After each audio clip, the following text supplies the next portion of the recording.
बिहार के आदरणीय मुख्यमंत्री श्री नीतीश कुमार, आदरणीय उप मुख्यमंत्री श्री सम्राट चौधरी श्री विजय सिन्हा जी एवं अन्य सभी विभागों के मंत्रियों को अपनी ओर से, अपने क्षेत्र की ओर से, खजौली की जनता की ओर से धन्यवाद और अभिनंदन करने के लिए आप सबको जानकारी देते हुए, अभिनंदन करते हुए, यह जानकारी देते हुए आप हर्ष है कि खजौली विधानसभा में माननीय मुख्यमंत्री अपने प्रगति यात्रा के दौरान और उसके 4 वर्ष पूर्व डीवी कॉलेज के मैदान में जिन बातों की घोषणा की थी कि हम अपने संसाधन से भी करेंगे, आज उसको कैबिनेट द्वारा 4 तारीख को स्वीकृति दे दी गई, जिसमें सबसे बड़ी योजना इस क्षेत्र के विकास के लिए, यहाँ के लोगों को जो बाधा पहुँच रही थी यातायात में, जयनगर जाने में सब डिविजनल हेडक्वार्टर है, वो एक सुलभ हो गया है अब। और सुलभ होता इसलिए दिख रहा है कि कैबिनेट ने 178 करोड़ रुपए की लागत से जयनगर शहीद चौक पर NH 527B, पुराना NH 105 पर समपार पथ, जो ओवर ब्रिज जिसको हम लोग बोलते हैं, उसके निर्माण का मार्ग प्रशस्त हो गया है और कैबिनेट द्वारा उसकी स्वीकृति मिल गई है। उसके अलावे खजौली विधानसभा क्षेत्र में जितने हमारे चिर प्रतीक्षित मांग थी, जो बड़ा बड़ा चीज़ था, वो पूरा होता हुआ दिख रहा है, जिसमें एक तो मुख्यमंत्री सेतु योजना के माध्यम से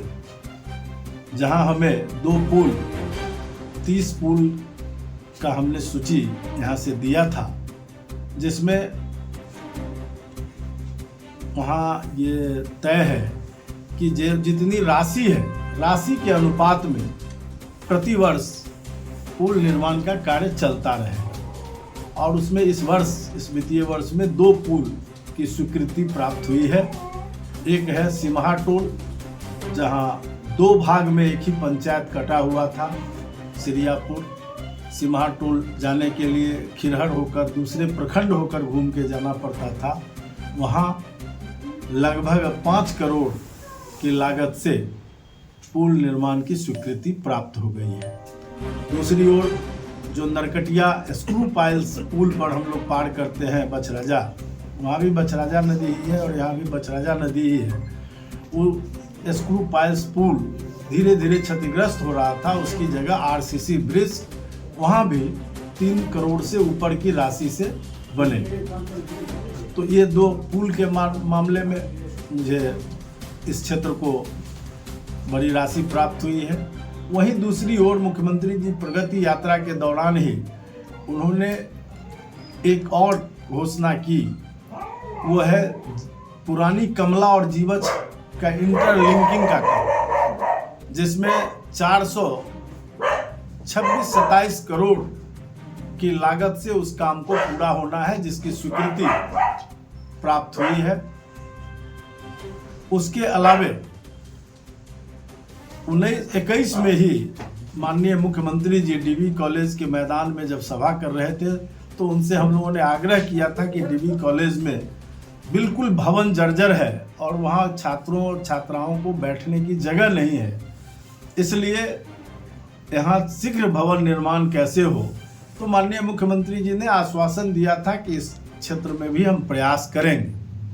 और लगातार हम लोग पत्र लिखते रहे, लगातार सवाल उठाते रहे, और अब जाकर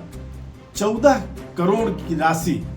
का आवंटन प्राप्त होने का पत्र डीवी कॉलेज को प्राप्त हो चुका है। अब कार्यारंभ भी शीघ्र हो जाएगा। यह भी एक बड़ा शिक्षा के क्षेत्र में बदलाव और बड़ा काम हुआ है, जहां एक और प्रत्येक पंचायत में अब हाई स्कूल प्राप्त हो गया। कभी हम लोगों को 2-4 हाई स्कूल करवाने के लिए बड़ी मशक्कत करनी पड़ती थी, आज सभी पंचायतों में हाई स्कूल उपलब्ध है। शिक्षक भी लगातार आवश्यकता अनुसार प्राप्त होते जा रहे हैं। जहां कमी है उसको भी आगे की बहाली में पूरा करने की सरकार की योजना है। वहीं ग्रामीण कार्य विभाग से जितनी बहुत सारे पुराने सड़कों का मरम्मती का कार्य पूरा हुआ, जिसमें 11-12 तो एक ही कॉन्ट्रैक्टर लेकर बैठा हुआ था केवल बासोपट्टी में, वो सारा काम लगभग अब पूर्ण हो चुका है। एक में अधूरा है, बाकी सभी काम पूरा हो गया है। जयनगर में भी जो मरम्मती का काम था वो लगभग पूरा हो गया या नहीं तो ऑनगोइंग है। बासोपट्टी में 2 सड़क जो बहुत ही महत्वपूर्ण, 3 अत्यंत महत्वपूर्ण सड़कें थी लंबी लंबी, जिसमें एक बलाट से लेकर बासोपट्टी PMGSY, एक दूबी से लेकर बासोपट्टी PMGSY और एक कारी यादव हाउस बैरा से बासोपट्टी तक MMGSY, जिसमें 2 सड़कों की स्वीकृति की सूचना आज मुझे प्राप्त हुई है, जिसके लिए हमने गैर सरकारी संकल्प जो विधानसभा में हम लोग 15 दिन के सत्र में एक ही प्रश्न वैसा कर सकते हैं, उसके माध्यम से हमने मंत्री से अनुरोध किया था और मंत्री जी ने बड़ी विनम्रता से कहा था कि आप बैठ जाइए, हम शीघ्र निर्माण के लिए कार्रवाई करें, और आज उसकी स्वीकृति भी मिल गई है इन दोनों सड़कों का भी, और उसका बल्कि अपग्रेडेशन भी होगा। उन्नयन, मुख्यमंत्री उन्नयन योजना में अब दूबी से लेकर जो बासोपट्टी तक सड़क 8 से 9 किलोमीटर की है, वो 5.5 मीटर चौड़ी सड़क के रूप में उसका निर्माण होगा। भारतमाला प्रोजेक्ट भी जैसे रुका हुआ था, उसके लिए भी हम लोग उस दिन समीक्षा बैठक में माननीय मुख्यमंत्री से अनुरोध किया कि 10% भी इसमें अभी तक काम नहीं हुआ है, और उसके बाद देखने में आ रहा है कि तेज गति से DM ने उसका उद्घाटन भी किया और सब कुछ करके अब तेज गति से जो ग्रीन फील्ड है उसमें वहाँ काम तेज गति से चल रहा है, और उसका काम NH भी अपने गति से कर रहा है। मुझे लग रहा है कि